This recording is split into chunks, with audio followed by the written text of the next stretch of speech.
കരയ്ക്ക് പുറമെ വെള്ളത്തിലും ചൂട് കൂടിയതോടെ മത്സ്യലഭ്യതയിൽ കനത്ത ഇടിവ്. മത്സ്യലഭ്യത കുറഞ്ഞതോടെ തീരദേശ മേഖല ആകെ വറുതിയിലാണ്. കേരള തീരത്ത് ചൂട് കൂടിയതോടെ മീനുകൾ കൂട്ടത്തോടെ തീരം വിട്ടു. കോഴിക്കോട് ഹാർബറുകൾ എല്ലാം ഇപ്പോൾ ഏകദേശം ശൂന്യമായ സ്ഥിതിയാണ്.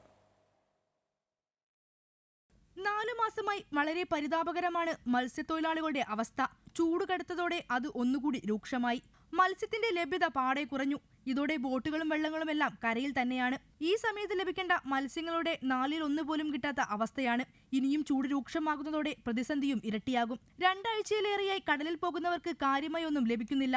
ഇന്ധന ചെലവ് പോലും കിട്ടാത്തതിനാൽ കടലിൽ പോകുന്ന ബോട്ടുകളുടെ എണ്ണം കുറഞ്ഞു.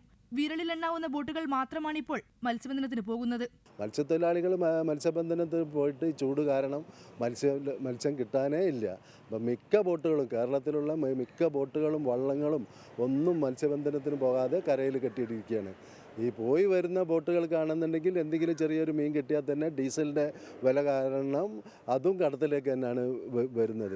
ഈ മത്സ്യം കിട്ടാതെ വരുന്ന സമയത്ത് മത്സ്യബന്ധന ബോട്ടുകളോ വള്ളങ്ങളോ മാത്രമല്ല, അതിനോട് ബന്ധപ്പെട്ടിട്ടുള്ള അനുബന്ധ മേഖലയായ ഐസ് പ്ലാന്റുകൾ, അത് കയറ്റുമറക്ക് തൊഴിലാളികൾ, വെള്ളം വെക്കുന്ന തൊഴിലാളികൾ, ഐസ് കയറ്റുന്ന തൊഴിലാളികൾ, മൊത്തം ഹാർബറുകൾ വളരെ ശോചനീയമായിട്ടുള്ള ഒരവസ്ഥയിൽ കൂടിയാണ് കടന്നു പോകുന്നത്.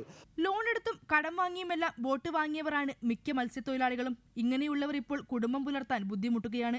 വലയെറിഞ്ഞിട്ടും മീൻ കിട്ടാതായതോടെ പലരും മറ്റു ജോലികൾ അന്വേഷിച്ചു തുടങ്ങി. ചൂട് കൂടിയതോടെ മത്സ്യങ്ങൾ തീരം വിട്ടതാണ് നിലവിലെ പ്രതിസന്ധിക്ക് കാരണമെന്ന് പരമ്പരാഗത മത്സ്യത്തൊഴിലാളികൾ പറയുന്നു. കടലോര കാസർഗോഡ് മുതൽ തിരുവനന്തപുരം വരെ തന്നെ പറയണം, ഒരു വറുതിൻ്റെ വക്കിലാണ് ഇപ്പോൾ നിൽക്കുന്നത്. ഇനി ഇവിടെ നിന്ന് അങ്ങോട്ട് എന്ത് സംഭവിക്കുന്നു ഞങ്ങൾക്ക് പറയാൻ പറ്റാത്തൊരു കണ്ടീഷനിലാണ് ഇപ്പോൾ ഉള്ളത്. ഈ മത്സ്യത്തൊഴിലാളികൾക്ക് ഒരു മുന്നറിയിപ്പുണ്ട്. ഇന്ന സമയത്ത് മത്സ്യം കുറയും, ഇന്ന സമയത്ത് കൂടും.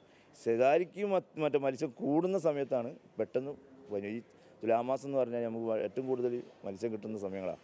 ആ തുലാമാസം പുറക്കുന്ന സമയത്ത് തന്നെ പണി അവസാനിച്ചു. ഇപ്പം മാസവും ഒരു 4-4.5 മാസം, നമ്മളെ കണക്കിന് 4.5 മാസമായി ഒരു പണിയില്ലത്. അങ്ങനെ കെട്ടിക്കെടുക്കുക. വലിയ വള്ളങ്ങൾ ആരും പോകില്ല. ഈ ചെറിയ വള്ളത്തിൽ പോവുക, ഒരു വല്ല ചൂടകൾ മത്തിച്ച് ഇപ്പോൾ ഒരു കുറഞ്ഞ പണിയുള്ളൂ. ഒരു 1000-1200 രൂപയൊക്കെ മാക്സിമം കിട്ടിയാൽ കിട്ടി. അത് കിട്ടുന്നവർക്ക്. കാലാവസ്ഥാ വ്യതിയാനത്തിന് പുറമെ അശാസ്ത്രീയ മത്സ്യബന്ധനം കൂടിയാകുമ്പോൾ അവസ്ഥ കൂടുതൽ ഗുരുതരമാകും.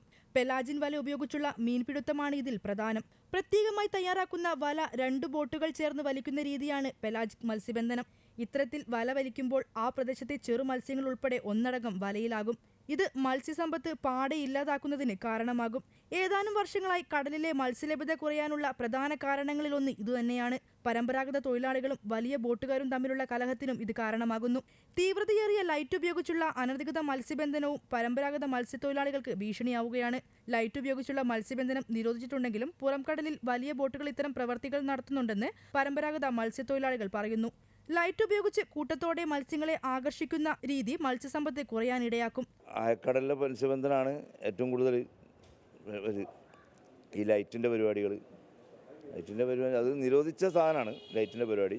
ഇപ്പം വീണ്ടും ചെക്ക് വെച്ചപ്പം അത് ഫിഷറീസ് തീരെ ശ്രദ്ധിക്കുന്നില്ല കേട്ടോ. അപ്പോൾ ഞങ്ങൾ മാത്രമല്ല, ആഴക്കടലിൽ ഏകദേശം ഒരു 25-26 നോട്ടിക്കൽ മൈലിൽ കൂടുതൽ ഈ ബോട്ടുകാർ നഗൂരിട്ടിട്ട് രാത്രി ലൈറ്റ് ഇട്ട് പണിയെടുക്കുകയാണ്.